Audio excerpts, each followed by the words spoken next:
I got a car in the garage. It is running. It's a customer's car. And the customer is myself. I picked this up from a online auction site on scene. This thing has actually let's look at this first. So this thing is sorry about the glare. It's a Ford Escape Kunga, depends on where you're at. It has a EcoBoost type gas turbocharged direct injection 1.6 liter automatic transmission. Obviously uses gasoline. It's certified in 50 states with a VIN number. They're gonna try to run a scan on it. It has two codes, one for a key fob, which I only got one like manual key with it. And the next, while that's spinning, it has a catalytic converter bank tube below efficiency or something. That's thinking. Drove it back. I want to say it was like close to like 700 miles without issue. I didn't drive it, so I didn't get all the quirks, but my friend who drove it said, it was good. But then again, he was listening to music and doing all this stuff. Nope, close the door, please. Close. Nope, close. So yeah, he was listening to music, keeping himself entertained for the drive. But I drove it maybe twice since I've had it. He reported that it has high RPM.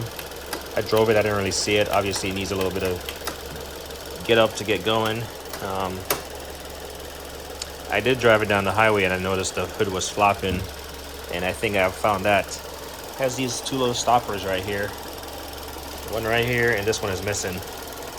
So I noticed it was on this side where you could noticeably see the rise and fall in the hood. So I'm gonna have to get this replacement stopper, whatever it's called. It's a plastic piece. Looks like it might have broke or fell off. I think it might have just popped off. I don't know, maybe it's under the car at a plastic piece or something. So far, the idle's pretty fine. The oil is pretty dark. Actually, I didn't get to check it when I picked it up. I guess I had the opportunity, but I had a couple more stuff that I was picking up, and I didn't really. I just asked my friend to look it over for the oil. If it had oil in there, he said it was at the max level. I looked at the oil today, and the oil is like really dark, so definitely need to drain this oil. Probably do at least like 2 oil changes within like quick successions, meaning like within probably like 1,000 miles, so it can like the new oil can go through the system and kind of flush it, and we can get that out again. So there's that.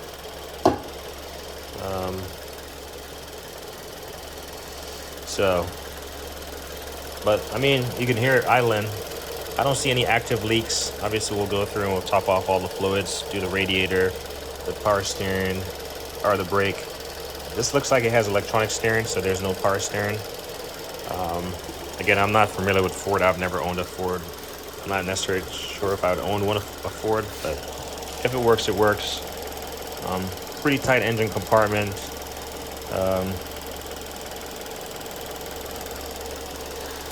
In fact, honestly, I don't even know where the battery's at in this car. I see a red right here.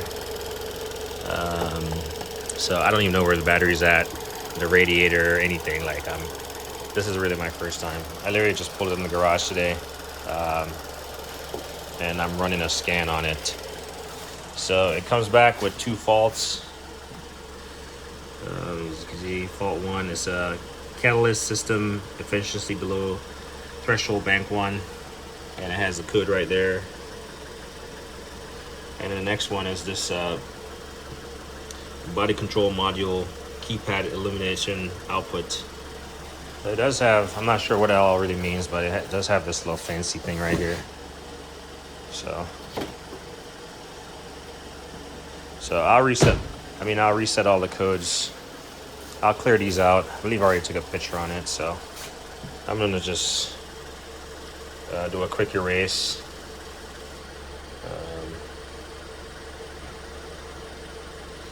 Who knows? I doubt they were fixed and then left, on there.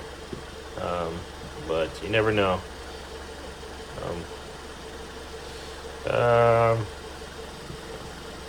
We'll do another scan on it or something. But usually, this stuff can be triggered by drive cycles and stuff. So I'm definitely gonna have to drive it to see if it triggers or it comes back. It could be a very small leak in the exhaust system. Luckily I have a smoke machine here, and I got one for turbos here, so it's gonna come in handy. Testing this stuff, see if I can find like a pinhole like exhaust leak. I'm hoping it's not a cat. A cat is like anywhere from $900 to $2,000. So I'm hoping it's not a cat. I'll show more of the interior here, but it has 44,764 miles as of today. So basically I got it with like 44,000 miles because I drove like 700 miles, or it was driven 700 miles. Fuel, coolant looks good. The idle RPM looks about normal. He reported that it was revving up to 5,000 taking off, but he drives an Audi also, so I don't know. He might have been, his assessment might have been skewed. It needs a little bit of cleaning. I believe it was used for, it was a city vehicle, and it was used for port or airport security. Like you can vaguely see it on the side. You're not gonna be able to see it. You can see where it says for official use only.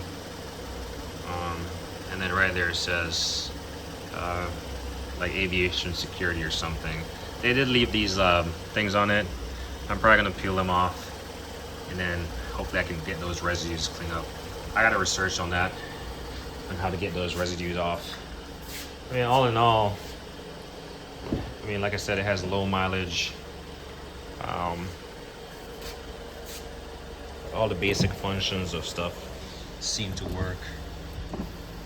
The windows seem to work. I know this is minuscule stuff. The power mirrors and power locks. Like I said, I only have one key for it. It has automatic lights. At least I think they're automatic.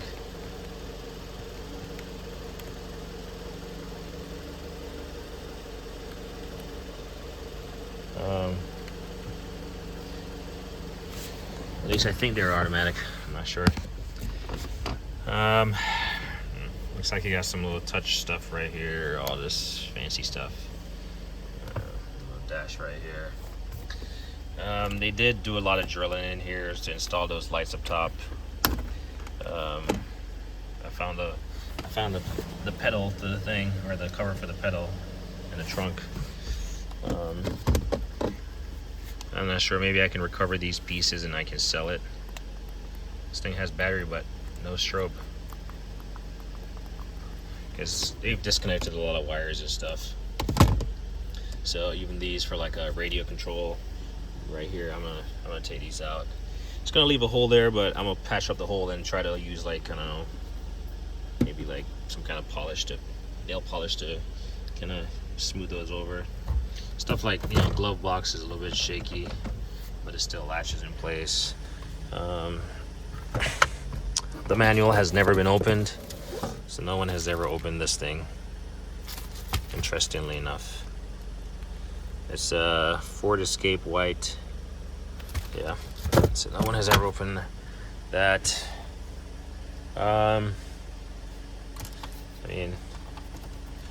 Everything, the AC, it blows cold and it blows hot. Well, my friend can attest to that because he's all about the heat. I am not. Looks like all my hazards work. Overall, this seat has a cover on it. I just actually peeled it off today because I thought it was kind of gross. So the driver's side seat, looks like it's missing it shakes a little bit. So we'll address that. It does need a little deep cleaning, but we'll address that also.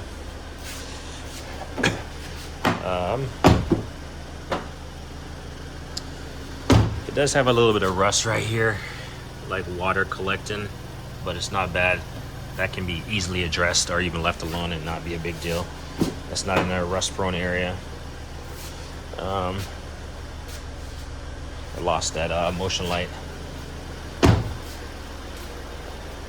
It's been running for a bit.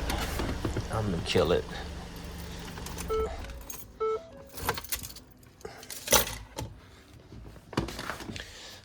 It's been running for a little bit. Like I said, it definitely needs an oil change. We can escape out of this.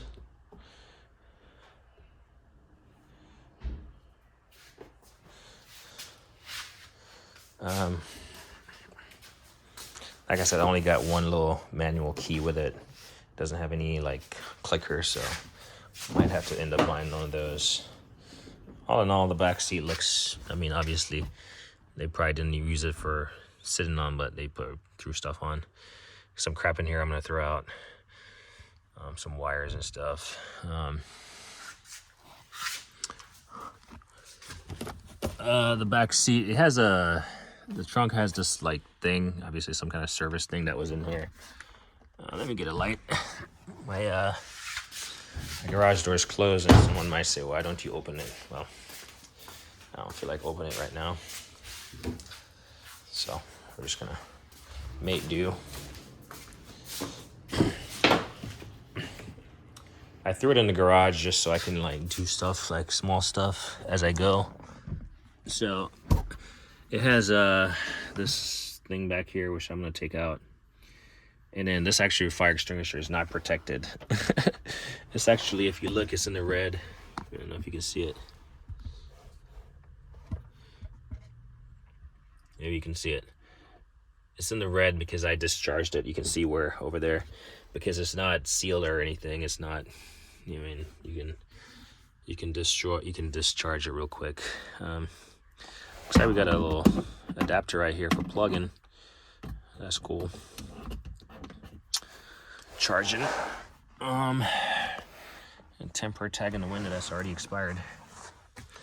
And then they got a connector right here. It looks like they might have removed a piece, like the AC vent or something, to install that. Kind of sucks. So, I mean, all in all, I got some cosmetic. It still got a little funky thing on the back. Some cosmetic stuff. I haven't really checked out a suspension. But I'm gonna pull the tires off. The tires look like they have plenty of thread. The rims aren't like scratched up. Like I said, 43,000 miles for a 2014. So that's what, 9 years old. Ford Escape. So not a whole lot of scratches. I mean, airport security, they weren't chasing a lot of people. So the tires look pretty good, but I'm gonna get it on the lift and get up in there and pull these tires off and see what it's looking like. I'm excited to do that, see what I can find that's not working. I need to make myself some room on this side. This generator is in the way, and my welder, so I'm gonna make some room before I get started on this. Yeah, all this stuff. But yeah, cosmetically, it does have some body panel damage right here. Looks like, oh, this is where it says aviation security, right there. So it did take a little bit of damage right here, but we'll probably accept that. Whatever. And then on the back side, let's go back here. On the back right here, someone backed it into something.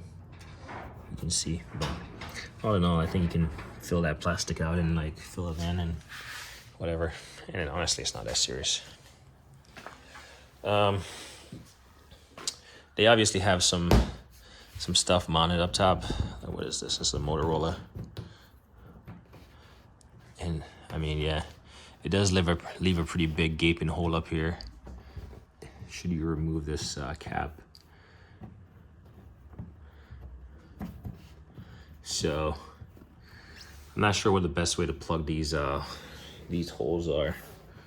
I don't need this antenna stuff up here anymore. So I'm not sure even how they got it in here. But they definitely use a hole saw to cut through. But so we'll just try to spin this back on for now, just to prevent moisture. Looks like it has some kind of geotag. Again, I'm not sure how to remove this stuff, but I'm gonna remove it, including these lights. This, I can see that it was like screwed in from the whatever, so I might have to get access from the roof liner.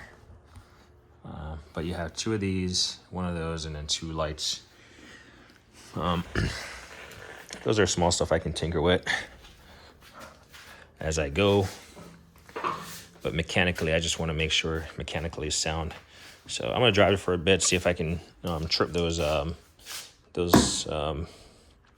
fault codes to come back, and then I'm gonna set it up to get it up in the air. I got my lift in here.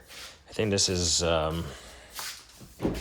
this lift is rated for 4,000 pounds or 6,000 pounds, and I guarantee you this thing is not 6,000 pounds.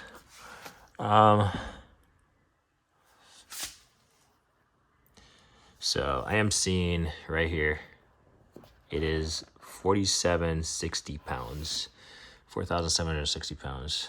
So should be adequate for this lift, rated at 6,000 pounds. And we'll see how mechanically she looks under the bottom. But yeah, this is a new car. And you might say, what am I doing with this? Well, what am I doing with this? I have a plan, TBD on that. I will release such information once I have everything set up. But bought it for a purpose, not for my own personal sake, but for a purpose. And I'm gonna try to ensure that it's good to go before I try to execute on such purpose that I'm being tight-lipped about. But yeah, we just want to make sure mechanically it's good to go. I mean, all in all, it doesn't look too bad. It looks all right. I'm not sure if it's my taste in personal vehicle, but yeah. But it's mine. I can do as I please, so I'm gonna do as such. I don't mean to be ignorant about that, but I'm just saying, if I feel like, I said that because if I feel like sanding this down and using a rattle can to spray it, that's what I will do. More so like these. I wasn't trying to be ignorant about it. But yeah, Ford EcoBoost. Probably a little bit more videos on this as I find stuff wrong. I'll just do like small videos. We'll call it the EcoBoost series. Starting off part 1. Anyway, I'm gonna set up to lift in the air and take these wheels off just to do a basic pre-purchase, what should have been, but now it's a post-purchase. I own the fault. I own the problem inspection. As me always say, like on a hitting.